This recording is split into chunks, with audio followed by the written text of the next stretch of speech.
की इस क्लास में हम कक्षा 10वीं विषय हिंदी का सेट डी पढ़ने वाले हैं। जैसा कि मैंने आपको बताया है कि हम 6 सेटों के रूप में मोस्ट इम्पोर्टेंट क्वेश्चनों को कंप्लीट करेंगे। तो आज हम सेट डी पढ़ने वाले हैं और सभी प्रश्नों के आंसरों को मैंने कंप्लीट कर लिया है। तो चलिए बिना किसी देरी के हम हमारे प्रश्नों की ओर बढ़ते हैं। तो ये आपका पहला सही विकल्प है। बिस्मिल्लाह खां का जन्म हुआ था तो कहाँ पे हुआ था? डुमराव में हुआ था। दूसरा है शब्द शक्ति कितने प्रकार की होती है? तो 3 प्रकार की होती है। तीसरा है मैं क्यों लिखता हूँ के लेखक का नाम क्या है? तो अज्ञे नाम है उनका। और बिहारी किस काव्य धारा के कवि हैं? तो इसका आंसर आएगा आपका रीतिबद्ध काव्य धारा के। अब चलिए हम पढ़ते हैं हमारे 5वें सही विकल्प को। ये 5वां है आपका सूर्यकांत त्रिपाठी निराला की रचना है। तो कौन सी रचना है उनकी? कुकुर मुत्ता। छठा है रसात्मक वाक्यम काव्यम परिभाषा किसकी है? तो इसका आंसर आएगा आपका विश्वनाथ की रचना है।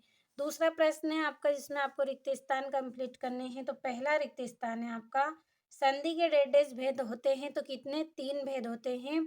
चौथा है झटपट हल्दी पीसकर हमारे डेढ़ घाव पर थोपी गई।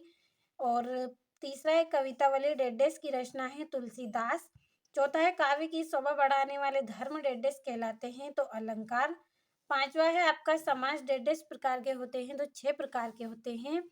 और छठा है बिस्मिल्लाह खां डेढ़ बालाजी मंदिर में रोजाना शहनाई बजाते थे। तो ये आपका दूसरा प्रश्न हुआ कंप्लीट। आप अच्छे से स्क्रीनशॉट के माध्यम से कंप्लीट कर लीजिए। और तीसरे प्रश्न में आपको जोड़ी करनी है। पहली जोड़ी है गोदान उपन्यास के रचयिता तो कौन है? प्रेमचंद्र। दूसरा है भिक्षु के पत्र तो इसका आंसर आएगा आपका भदंत आनंद कौशल्यान। तीसरा है अंधे की लाठी एकमात्र सहारा। और अणुबम विस्फोट तो कहाँ पे हुआ था? इसका आंसर आएगा आपका विज्ञान का दुरुपयोग। अणुबम विस्फोट से क्या होता है? विज्ञान का दुरुपयोग हुआ है। पांचवा है वेदनाथ मिश्र तो इसकी जोड़ी रहेगी नागार्जुन का बचपन का नाम है। और छठा है प्रत्येक चरण में 16-16 मात्राएं तो इसका आंसर आएगा आपका चौपाई छंद। और ये यहाँ से आपका चौथा प्रश्न है एक वाक्य में उत्तर। पहला है शब्द गुण कितने प्रकार के होते हैं? तो 3। और कोई 2 लोकोक्तियां आपको लिखनी है तो इसका आंसर आपको कंप्लीट कर लेना है। और अज्ञे ने हिरोशिमा कविता कहाँ बैठकर लिखी? तो रेलगाड़ी में बैठकर लिखी थी। अब चलिए हम चौथे प्रश्न को पढ़ लेते हैं। ये चौथा है आपका आपके पाठ्यक्रम में जयशंकर प्रसाद की कौन सी रचना है? तो आत्मकाव्य। और संचारी भावों की संख्या कितनी मानी गई है? तो 33। छठा है नाटक में कितने अंक होते हैं? तो 1 से अधिक अंक होते हैं यानी कि अनेक। और पांचवा है सत्य सत्य आपको करना है तो यथाशक्ति अवयवी भाव समास का उदाहरण सत्य है। बाबूजी कुश्ती में हमसे हार जाते हैं तो सत्य। और मैं क्यों लिखता हूँ आगे की रचना है तो ये सत्य है। और परशुराम के क्रोध से लक्ष्मण डर गए तो असत्य।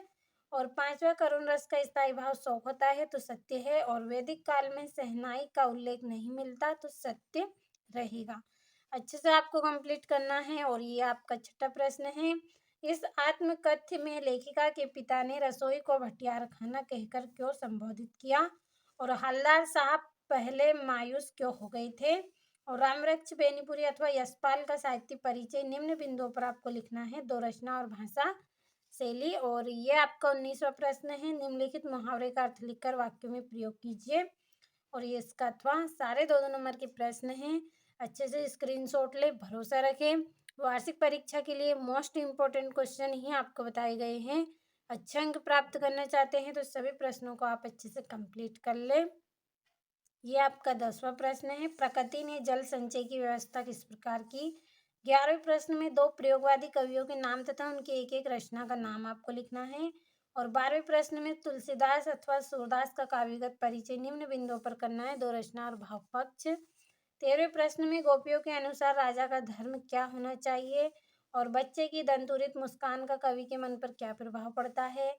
आचार्य विश्वनाथ के अनुसार काव्य की परिभाषा आपको बतानी है। छंद किसे कहते हैं इसके प्रकार बताने हैं।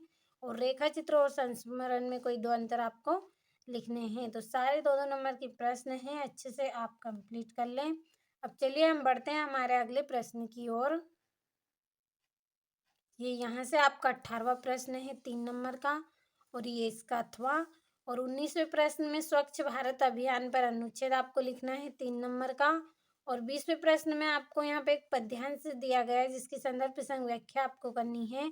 और 21वें प्रश्न में आपको नगर पालिका अध्यक्ष को मोहल्ले की नियमित सफाई के संबंध में आवेदन पत्र लिखना है। तो 4 नंबर का है ये, अच्छे से आप कंप्लीट कर ले। अब चलिए बढ़ते हैं अगले प्रश्न की ओर। ये यहाँ से आपका 22वां प्रश्न है। निम्नलिखित में से किसी एक विषय पर लगभग 120 शब्दों में आपको निबंध लिखना है 4 नंबर का। और 23वें प्रश्न में आपको एक अपठित गद्यांश दिया गया है 4 नंबर का। अच्छे से इस गद्यांश को आपको पढ़ना है और नीचे इसके प्रश्न दिए गए हैं जिसके आंसर आपको करना है। तो अच्छे से आप कंप्लीट करें और सारे प्रश्नों का आपने अच्छे से स्क्रीनशॉट लिया होगा। भरोसा रखें, अच्छे से आप कंप्लीट कर ले सारे प्रश्नों को।